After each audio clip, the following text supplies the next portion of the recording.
पिछले वीडियो में जो है हम लोग टर्मिनल वेलोसिटी इन एयर निकाले थे। इस वीडियो में जो है हम लोग टर्मिनल वेलोसिटी इन कोई लिक्विड निकालेंगे। तो नेक्स्ट हमारा टर्मिनल वेलोसिटी इन लिक्विड। तो कोई पिछले वाले वीडियो जो है कोई नहीं देखा है तो पिछले वाले वीडियो जाके देखें, ठीक है। उसमें आपको टर्मिनल वेलोसिटी के बारे में समझाया था क्या होता है। तो यहाँ पे समझिए कि कोई अब लिक्विड है ऐसे ऐसे, ठीक है। और इस लिक्विड का जो डेंसिटी सवाल में दिया हुआ है, रो दिया हुआ है, this is density of liquid, density of liquid, ठीक है। और इसके अंदर एक बॉल है ऐसे, ठीक है ना, ऐसे। और ये स्फेरिकल बॉल है, इसका रेडियस सवाल में दिया हुआ है स्मॉल आर, ठीक है। और इसका डेंसिटी सवाल में दिया हुआ है सिग्मा। अब करते क्या है कि हम इस m मास के बॉल को t = 0 पे रिलीज करते हैं इस लिक्विड के अंदर। तो क्या क्या सिचुएशन आएगा इसके बारे में हम पिछले वीडियो में आपको बता चुके हैं कि mg लगेगा शुरुआत में नीचे की तरफ, कोई भी विस्कोसिटी का फोर्स नहीं आएगा, ठीक है। ऊपर की तरफ कोई ड्रैग फोर्स नहीं आएगा, जिसकी वजह से नीचे की तरफ वेलोसिटी बढ़ेगा। और वेलोसिटी बढ़ते बढ़ते बढ़ते कुछ समय के बाद इसके पास कुछ वेलोसिटी अचीव हो जाएगा, ठीक है, यहाँ पर। तो इस समय जो है उसके पास ऊपर की तरफ वेलोसिटी नीचे लगने की वजह से, वेलोसिटी नीचे रहने की वजह से उसके पास एक विस्कोसिटी का फोर्स आ जाएगा 6 pi eta are b with respect to fluid. Fluid के रिस्पेक्ट में ऊपर की तरफ एक लग जाएगा विस्कोसिटी का फोर्स और वेलोसिटी की तरह नीचे है। लेकिन अभी भी इस पर ग्रेविटेशनल फोर्स नीचे की तरफ है mg जो कांस्टेंट है, और ऊपर वाला फोर्स अभी कम है। नीचे वाला वेलोसिटी, ऊपर वाला फोर्स कम है और नीचे वाला फोर्स ज़्यादा है, तो नेट फोर्स किधर है? नीचे। नेट फोर्स नीचे है तो नेट एक्सेलरेशन नीचे है, नेट एक्सेलरेशन नीचे है तो लगातार ये वाला वेलोसिटी लगातार क्या होगा? बढ़ेगा, ठीक है। और इसकी वेलोसिटी बढ़ते जाएगा बढ़ते जाएगा बढ़ते जाएगा बढ़ते जाएगा बढ़ते जाएगा, और बढ़ते बढ़ते एक ऐसा समय आएगा कि ऊपर लगने वाला जो वेलोसिटी बढ़ते बढ़ते ऊपर वाला विस्कोसिटी का फोर्स इतना बढ़ गया 6 पाई नीटा आर, और इसको बोले थे टर्मिनल वेलोसिटी, ठीक है। कि ऊपर वाला लगने वाला विस्कोसिटी फोर्स इतना बढ़ गया कि नीचे वाले mg को क्या कर लिया? बैलेंस। और जिस समय ये ऐसा होता है उसको हम लोग नाम देते हैं नेट फोर्स 0 हो गया, इक्विलिब्रियम पोजीशन। ये कैसा हो गया? इक्विलिब्रियम पोजीशन आ गया, माने उस समय वेलोसिटी क्या होगी? कांस्टेंट हो जाएगी और मैक्सिमम होगा, ठीक है। इसको हम नाम देते हैं डायनेमिक इक्विलिब्रियम, ठीक है। ये आप पहले ही पढ़ चुके होंगे। अब बताइए यहाँ पर कि अगर हम यहाँ पे टर्मिनल वेलोसिटी निकालना चाहते हैं तो यहाँ पर एक चीज़ और हमसे छूट रहा है, क्योंकि डेंसिटी ऑफ लिक्विड लिखे हैं। तो इस m मास के बॉल पे दो तरह के फोर्सेस हैं, ठीक है। दो तरह के फोर्सेस जो अभी हम नहीं बताए थे। एक फोर्सेस जो है ऊपर की तरफ और लग रहा है, this will B buoyancy force. उसका वैल्यू होता है v सॉलिड का, रो जिस मीडियम में या जिस लिक्विड के अंदर इसको डुबोए हैं वो, इंटू g, ठीक है। कौन सा वॉल्यूम? सॉलिड का, जो कम्प्लीटली सबमर्ज हो। तो लिक्विड में कम्प्लीटली सबमर्ज है, तो ऊपर की तरफ जो बायोंसी फोर्स है ये भी क्या है? हमारा कांस्टेंट है, ठीक है, ऐसे v रो जी। और mg भी क्या है? कांस्टेंट है। तो ऊपर वाला जो बायोंसी फोर्स है वो तो चेंज नहीं होगा, वेलोसिटी बढ़े या घटे तो कांस्टेंट है। ये जो v है दिस इज वॉल्यूम, ये क्या हमारा? वॉल्यूम। तो इसका मतलब है कि हर जगह पे बायोंसी फोर्स जो है वही रहेगा, चेंज नहीं होगा। तो बायोंसी फोर्स यहाँ पर भी लगेगा ऊपर की तरफ, कौन सा? Fb। तो अगर यहाँ पर अगर हम न्यूटन्स लॉ लगाएं टर्मिनल वेलोसिटी निकालने के लिए, तो इस स्फेरिकल बॉल पे दो तरह के फोर्सेस लग रहे हैं। एक ऊपर की तरफ बायोंसी फोर्स Fb, और एक लग रहा है विस्कोसिटी फोर्स ऊपर की तरफ, दिस विल बी Fb। और एक नीचे की तरफ क्या कौन सा फोर्स लग रहा है? Mg, ठीक है। तो बायोंसी फोर्स और विस्कोसिटी मिल के जो है नीचे वाला को क्या कर रहे हैं? बैलेंस कर रहे हैं। तो यहाँ पे बायोंसी फोर्स प्लस विस्कोसिटी का फोर्स बराबर m × g। तो विस्कोसिटी का फोर्स आ जाएगा मेरे पास mg माइनस बायोंसी फोर्स।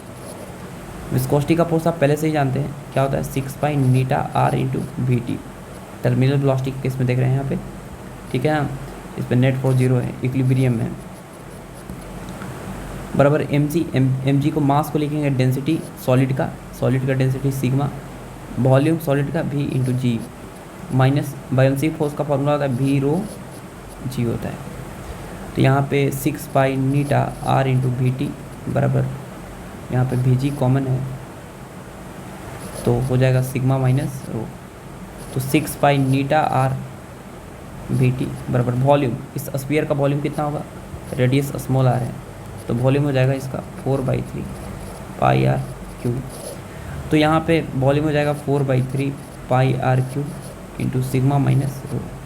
आपको दिख रहा होगा कि पाई से पाई क्या हो गया, कैंसिल, 2 2 जा 4, 3 2 जा 6।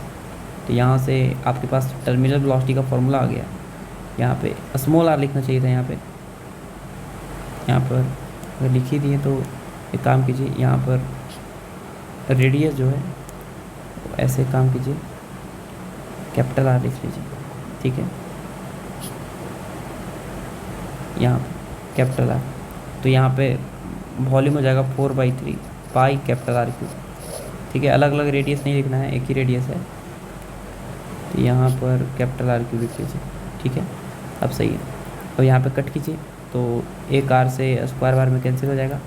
तो v t is equal to आ जाएगा 2/3 3 जा 9, फिर आर स्क्वायर जी इंटू सिग्मा माइनस रो कौन कितना नीटा। ये हो गया मेरे पास टर्मिनल वेलोसिटी का फॉर्मूला, ठीक है, टर्मिनल वेलोसिटी का फॉर्मूला। इस सिग्मा क्या है, this is the density of solid, density of solid. और रो क्या है, this is density of liquid, जिस लिक्विड के आप फ्लूइड लिख सकते हैं, लिक्विड या फ्लूइड, जिस फ्लूइड के अंदर उसको मूव करवा रहे हैं। अगर कोई यहाँ पे पावर पूछे कि विस्कोसिटी फोर्स का पावर कितना होगा, पावर ऑफ कोर्स निगेटिव आएगा क्योंकि विस्कोसिटी फोर्स जो है हमेशा वेलोसिटी के अपोजिट लगा है। तो power is equal to formula होता है एफ डॉट वी। तो power is equal to F V cos 180, यहाँ पर टी लिख देते हैं, विस्कोसिटी फोर्स का पावर पूछ रहे हैं तो कॉस 180 इज -1, तो minus f into b t. तो power is equal to f, f कितना है, तो आप बोलिएगा कि इस केस में एफ कितना है, कौन सा फोर्स, विस्कोसिटी का फोर्स। तो विस्कोसिटी का फोर्स यहाँ पे एफ बी लिख लीजिए, ठीक है। तो एफ बी कितना होगा, एफ बी है ऊपर की तरफ 6 pi eta are B, 6 pi eta are b T, ये माइनस लगाना पड़ेगा इंटू कितना बी टी। तो यहाँ पे पावर आ जाएगा मेरे पास, पावर हो जाएगा -6 pi eta are b t का स्क्वायर। तो पावर आ गया -6 pi eta are b t, b t हमारा ए, उसका होल स्क्वायर कीजिए। तो this will be 2/9 are square ji into sigma minus rho upon eta, उसका क्या होगा होल स्क्वायर। तो यहाँ से पावर आ जाएगा मेरे पास -6 पाई नीटा आर इंटू 2 का स्क्वायर 4/9 का स्क्वायर 81, आर का power 4 into g square into sigma minus rho का होल स्क्वायर अपॉन कितना नीटा। तो 2 3 जा 6, 27 3 जा 81, ठीक है। तो यहाँ पे पावर जो है आगे मेरे पास दिस विल बी -8/27, फिर हो जाएगा pi eta r to the power 5 g square into sigma minus rho का होल स्क्वायर, ठीक है। और एक नीटा से एक नीटा कट भी कर सकते हैं, देखिए अब कट हो रहा है एक नीटा से एक नीटा, तो बाई कितना बाई नीटा, ये आ गया मेरे पास। तो आपको पावर यहाँ पे दिख रहा होगा कि power is directly proportional to R to the power 5, ठीक है। ये हो गया हमारा विस्कोसिटी फोर्स। अब हम कोई भी टाइम टी पे विस्कोसिटी फोर्स देखना चाहते हैं कि कोई भी टाइम टी पे क्या होगा, माने ये वाला टाइम टी है तब क्या होगा। तो अगर कोई भी टाइम टी पे देखना चाहते हैं तो यहाँ पर हम देखते हैं कि क्या होगा at any time T, at any time T. तो कोई भी टाइम टी पे इस बॉल पे कौन कौन सा फोर्स लग रहा है, तो आप बोलिएगा एम जी नीचे की तरफ लग रहा है, बायोन्सी फोर्स तो कांस्टेंट है ऊपर की तरफ लगेगा ही, this will be V rho g. और एक और ऊपर की तरफ फोर्स लगेगा viscosity force, this will be 6 pi eta are B, 6 pi eta R. नीचे की तरफ वेलोसिटी अगर भी है अचीव कर लिया तो भी। अब एक्सेलरेशन अभी भी नीचे की तरफ ही होगा क्योंकि नेट फोर्स नीचे की तरफ है, वेलोसिटी लगातार बढ़ ही रहा था, तो एक्सेलरेशन नीचे की तरफ ही होगा, टाइम कोई टी बीत गया होगा। तो यहाँ पर अगर देखा जाए तो समझिएगा, तो अगर नेट फोर्स लिखे तो एम जी माइनस ऊपर का फोर्स कितना है वी रो जी माइनस ऊपर का फोर्स 6 पाई नीटा आर भी, ठीक है, बराबर बराबर कितना, बराबर नीचे की तरफ कितना हो गया मास इंटू एक्सेलरेशन। अब देखो यहाँ पर आप कुछ कोई भी टर्म को कांस्टेंट भी मान सकते हैं, ठीक है। काहे कि ए वाला टर्म्स क्या है, ए वाला टर्म्स कांस्टेंट है, कोई काम का नहीं है अभी, और ए वाला टर्म्स भी क्या है, सब कांस्टेंट है। इसको k1 मान लीजिए, इसको k2 मान लीजिए, तो इसको लिखेंगे k1 minus k2 into we बराबर मास इंटू dv/dt। अब हम क्या करते हैं, k1 k2 इसलिए मान लिए क्योंकि बड़े बड़े टर्म्स थे, उसको लिखना थोड़ा सा आसान हो गया, लिखना कोई बड़ा बात नहीं था, लेकिन बार बार लिखने से क्या टाइम पास होगा। तो यहाँ पर अगर हम चाहते हैं कि सॉल्व करें इस वेलोसिटी को कि किसी भी टाइम t पे कितना होगा, तो dv के टर्म एक तरफ लाएंगे, तो this will be dt is equal to m into dv by k1 minus k2 into V. दोनों तरफ इंटीग्रेट कीजिए। जो जब टाइम 0 था तो वेलोसिटी भी 0 था, कोई भी टाइम t हो गया तो मान लेते हैं वेलोसिटी भी हो गया। dt का इंटीग्रेशन t, अपर लिमिट डालेंगे तो t आएगा, लोअर लिमिट 0 तो t माइनस 0 t ही आएगा बराबर m। और इसका इंटीग्रेशन होगा log k1 माइनस k2 भी।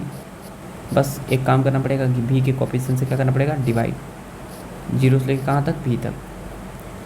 तो ये हो जाएगा minus m into k2, sorry minus k2 into m by कितना, minus k2 into t, sorry by m। इसको यहाँ पे गुना किए हैं और m को नीचे लाए हैं इसके, तो